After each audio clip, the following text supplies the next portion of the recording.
actual thing, like stress, but it's on a person. I propose a question.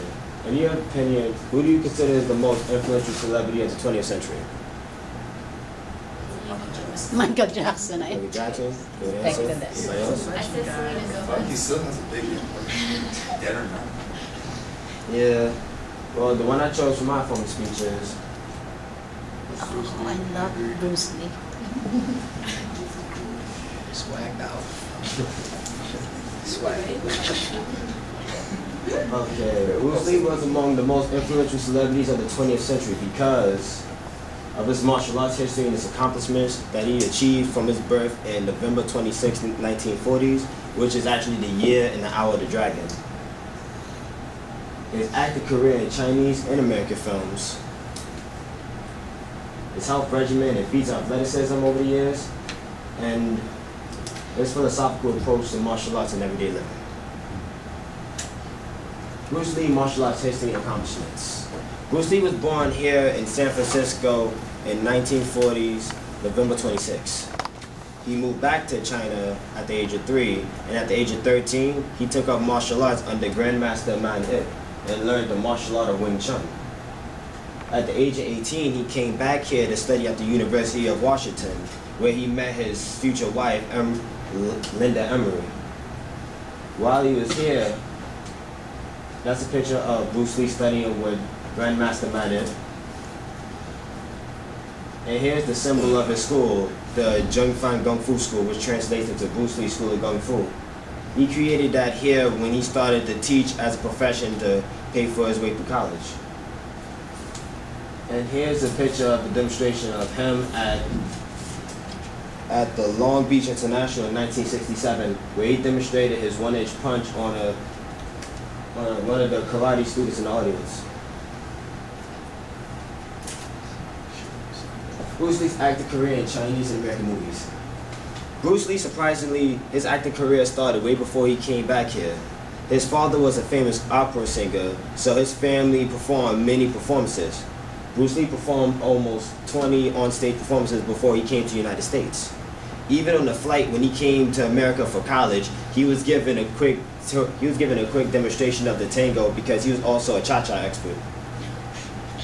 One of the big breaks he had in America was when he started as Kato on the Green Hornet Show, 1966. Because of his acting career, he met a lot of famous people and done good work with them, such as Burt Young and Adam West on the old Batman and Robin show, Kareem Abdul-Jabbar in The Game of Death, and Chuck Norris in Return of the Dragon. Bruce Lee regimen and feats of athleticism. Back in the early 60s, early 70s, it was considered as a taboo to teach Chinese martial arts to non-Chinese. So Bruce Lee had to defend his stake as a teacher to a lot of Americans by going into martial arts combat with one of the representatives for the Chinatown district. He beat the guy in 3 minutes, but in his frustration of why he couldn't beat the guy in less than that caused him to approach martial arts in a more scientific way. He decided to create an astounding regiment that's used today in martial arts, developing a body and physique for it. Bruce Lee's feats of athleticism can do from one hand, 2-finger push-ups. He can force his hand through the core of an apple. He can slice in a can of Coca-Cola, back when the cans of Coca-Cola were made of steel. So let me see. He can do 50 consecutive one-arm pull-ups, and he can hold a dumbbell of over 80 pounds sideways for more than 10 seconds. And another quick thing he can do is that he can hold a squat in V position for over 30 minutes. Bruce Lee's philosophical approach to martial arts and everything, in everyday life. Bruce Lee, when he came to America, studied at the University of Washington, where he met his wife. He was a philosophy and a psychology major.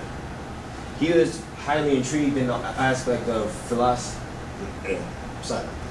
He was highly intrigued about the aspect of philosophy in everyday life. And when he was on the Pierre Bronson show, he gave a quick demonstration of his belief. And speak the word, the heart of quite convincingly enough to earn themselves a television series and so on and so on and so forth. Can you remember the lines by Sterling Sullivan, the key lines? He's one of my students. Was he too? Yes. But you read, there were some lines that expressed your philosophy. I don't know if you remember them. No, I remember. I said, this is what it is, okay? You're talking to Longstreet, played by James Francisco. I said, empty your mind. Be formless, shapeless, like water. Now you put water into a cup, it becomes the cup. You put water into a bottle, it becomes the bottle. You put it in a teapot, it becomes the teapot. Now water can flow, or it can crash. Be water, my friend. Like that. I see, I get the idea. I get the power behind it. So, now, two things have happened. First, there's a pretty good chance that you'll get a TV series that states of the Warriors, in which you use what, the martial arts well, in a Western setting? That was the original idea. Now, Paramount, you know, I did Longstreet for Paramount, and Paramount wants me to be in a television series. On the other hand, one of them. From currency. In conclusion, whether it was acting, fighting, or philosophy, Bruce Lee revolutionized these fields so profoundly that his image is still being used in the media to this day. Examples of it is martial art from the Tekken fighting series, Fei Long from the Street Fighter series, and the 2006 Emmy Award-winning Kill Bill. These are my sources. Any questions?